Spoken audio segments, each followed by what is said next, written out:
Dubai airport ते बैठिया जवान का रिश्ता हो गया, लेकिन चाची ने दुल्हन का नक पाड़ दिता। जिसले 45 साल की उम्र च बाहर वास्ते डंकी लाओगे तो पेपर लेंदे भी 5-7 साल तो लग ही जाने। इस तरह एक जवान आया सी 45 साल की उम्र च, पहली जनानी नूं पाकिस्तान तलाक दे के आया सी। उन्होंने पेपर लभदियां भी जिहड़ा 5-7 साल लग गए सी, 50 तो वो टप गया सी। पिछू जिहड़ा घर दा रिश्ता कीता सी वो चाचे दे घर कीता। चाचे ने आख्या चलो साडी कुड़ी जिहड़ी है वो बाहर टुर जाएगी, लेकिन चाची बड़ी हुशार चलाक सी। वो आदी जिहड़ी तुहाडी सड़क ते जमीन है वो पहला सानू दिओ, फिर मैं कुड़ी नूं विआह के देंगी। चाचा दा तुसीं फिक्र ना करो, दिहाड़े करो ते मुंडे नूं आखो आ जे। मुंडे ने सीट करा ली सी। वो कहंदा मैं सस्ती सीट तक के ते दुबई 18 घंटे मेरी स्टे आई। कहंदा मैं जिसले उत्थे दुबई पहुंचिया ते चाची साडे घर आके आखदी है कि मुंडे नूं आखो बेशक वापस टुर जाए, मैं कुड़ी विआह के को नहीं देनी जितनी देर तक तुसां मैनूं जमीन नहीं देनी। कहंदा मैं इसे फोन ते गल कीती, चाची इनकार कर गई सी। कहंदा मैं बड़े गुस्से नाल गल कीती ते फोन बंद कर दिता। कहंदा मेरे नाल एक वडेरा बंदा बैठा सी, उन्हें आख्या बेटा की गल है, बड़ा गुस्से च पिया लगना। कहंदा आस्ता आस्ता उन्हें मेरे नाल गल शुरू की ते मैनूं सारी गल दस दी कि इस तरह मेरी चाचे दे घर जिहड़ा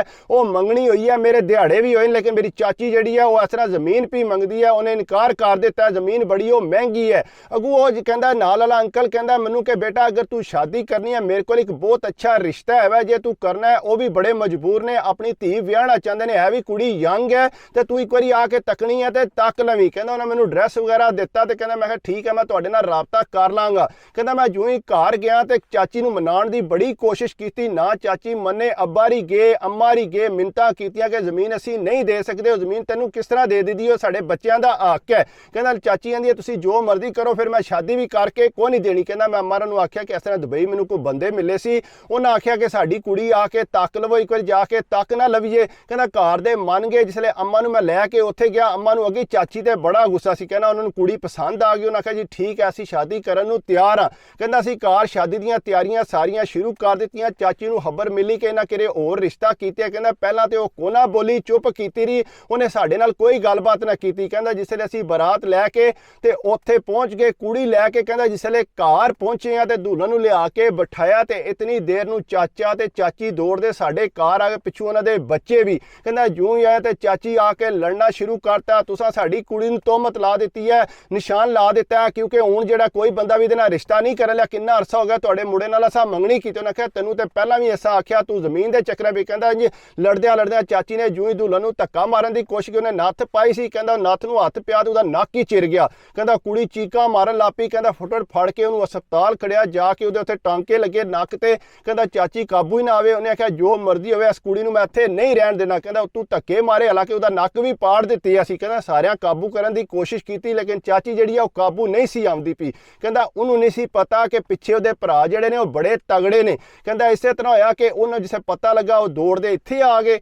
जिसले इत्थे पहुंचे आके जनाब कहंदा चाचे दे घर गए, जाके उहदे बच्चियां नूं कुटिया, चाचे नूं मारिया, चंगे भले जिहड़ा उन्होंने सेक लाया। कहंदा जिसले मेरे अब्बे नूं पता लगा, अब्बे ने बड़ा गुस्सा कीता। उन्हें आख्या मेरे भरा नूं मार पई है, कोई चंगी गल ते नहीं है, हुण असां जिहड़ा कुड़ी को नहीं रखनी। कहंदा मैं ढेर समझाया, मैं रोण लग पिया कि तुसीं इह काम ना करो, चाची ने साडे नाल किन्नी ज्यादती कीती है। सगों चाची ने उहदे नाल उन्हें आख्या जो मर्जी हो जाए, मेरा भरा सी, जितनी उहनूं मार पै गई है ये मैं बर्दाश्त नहीं कर सकदा। कहंदा बहरहाल इसे तरह होया, उन्होंने आख्या जी कुड़ी नूं वापस तोड़ दिओ। कहंदा जिसले कुड़ी वापस गई, मैं उन्हां दे घर टुर गया। मैं कहा मैं माफ़ी चाहना, मैं तुहाडी कुड़ी नूं तलाक नहीं देण लगा, क्योंकि गलती साडी सी, साडी चाची दी गलती सी, इस वास्ते सारा कुछ होया। कहंदा मेरे साले कहंदे ने चुप करके तू वापस टुर जा, जितनी देर तक तुहाडी सारी फैमिली इत्थे आके माफ़ी नहीं मंगदी इन्नी देर तक साडी भैन जिहड़ी आ ओह नहीं चली। कहंदा बड़ा मसला बन गया। कहंदा मैं जाके चाचे दे घर मिन्नतां कीतियां, अपने घर मिन्नतां कीतियां। उन्हां आख्या तू जो मर्जी कर लै, असां जिहड़ा हुण उस कुड़ी नूं नहीं लैके आउणा। कहंदा भंडी ढेर वध गई,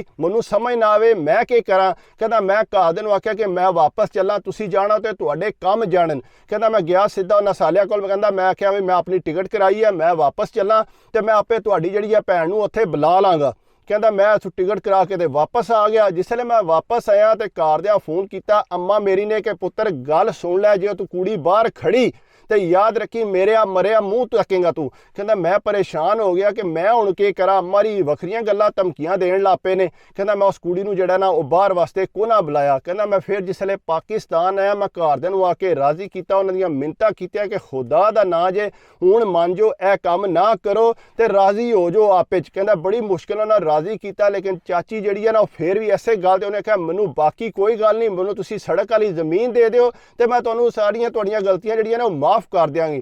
ਕਹਿੰਦਾ ਅੰਮਾ ਜੀ ਕਹਿੰਦੇ ਠੀਕ ਹੈ, ਇਹਨੂੰ ਦਿਓ ਜ਼ਮੀਨ ਤਾਂ ਕਿ ਸਾਡੀ ਕੋਈ ਦੁਸ਼ਮਣੀ ਨਾ ਰਵੇ। ਕਹਿੰਦਾ ਜਿਹੜੀ ਜ਼ਮੀਨ ਹੈ ਸੜਕ ਵਾਲੀ, ਹਾਲਾਂਕਿ ਉਹ ਕਰੋੜ ਤੋਂ ਉੱਤੇ ਦੀ ਸੀ। ਕਹਿੰਦਾ ਅਸੀਂ ਰਾਜ਼ੀ ਹੋ ਗਏ, ਉਹ ਜ਼ਮੀਨ ਉਹਨੂੰ ਦੇ ਦਿੱਤੀ ਚਾਚੀ ਨੂੰ। ਕਹਿੰਦਾ ਲੇਕਿਨ ਉਸ ਤੋਂ ਬਾਅਦ ਉਹ ਚਾਚੀ ਨੇ ਜਿਹੜਾ ਨਾ ਅੰਦਰ ਉਹ ਕੋਡ ਨਹੀਂ ਛੱਡਿਆ। ਉਹ ਕਹਿੰਦੇ ਇਸ ਜ਼ਮੀਨ ਹੈ ਹੀ ਸਾਡੀ ਸੀ, ਇਹਨੇ ਸਾਡੀ ਕੁੜੀ ਨਾਲ ਜ਼ਿਆਦਤੀ ਕੀਤੀ ਹੈ। ਕਹਿੰਦਾ ਨਾ ਉਹਨੇ ਚਾਚੇ ਨੂੰ ਸਾਡੇ ਵਿਹੜੇ ਵੜਨ ਦਿੱਤਾ ਹੈ ਤੇ ਨਾ ਹੀ ਜਿਹੜਾ ਫਿਰ ਅਸੀਂ ਉਹਦੇ ਘਰ ਗਏ ਹਾਂ। ਕਹਿੰਦਾ ਮੈਂ ਤੇ ਫਿਰ ਆਪਣੇ ਘਰ ਆਪਣੀ ਦੁਲਹਨ ਲੈ ਦੀ ਸੀ, ਉਮਰ ਮੇਰੀ ਢੇਰ ਹੋ ਗਈ ਸੀ, ਲੇਕਿਨ ਕਰਦਾ ਵੀ ਮੈਂ ਕਿ ਕਹਿੰਦਾ ਇਹ ਸਾਰੇ ਰਿਸ਼ਤੇਦਾਰਾਂ ਦੇ ਮਸਲੇ ਹੁੰਦੇ ਨੇ ਤਾਂ ਕਿ ਕਿਸੇ ਹੋਰ ਨੂੰ ਵਸਣ ਵੀ ਨਹੀਂ ਦਿੰਦੇ। ਇਸ ਤਰ੍ਹਾਂ ਵੀ ਹੋ ਜਾਂਦਾ ਬੰਦੇ ਨਾਲ, ਜਿਹੜੇ ਮਸਲੇ ਬਣਦੇ ਨੇ ਡਾਢੇ ਬਣ ਜਾਂਦੇ। ਬਾਕੀ ਅਗਰ ਇਹ ਕਿ ਮੇਰੀ ਵੀਡੀਓ ਤੁਹਾਨੂੰ ਅੱਛੀ ਲੱਗੀ ਹੋਵੇ ਤੇ ਪਲੀਜ਼ ਯਾਰ ਲਾਈਕ ਕਰਿਆ ਕਰੋ, ਕਮੈਂਟਸ ਕਰਿਆ ਕਰੋ, ਸਬਸਕ੍ਰਾइब कर दो तो दिल खुश है। बाकी दुआएं याद रखा करो, अपनी सेहत का ख्याल रखा करो। अल्लाह हाफिज़।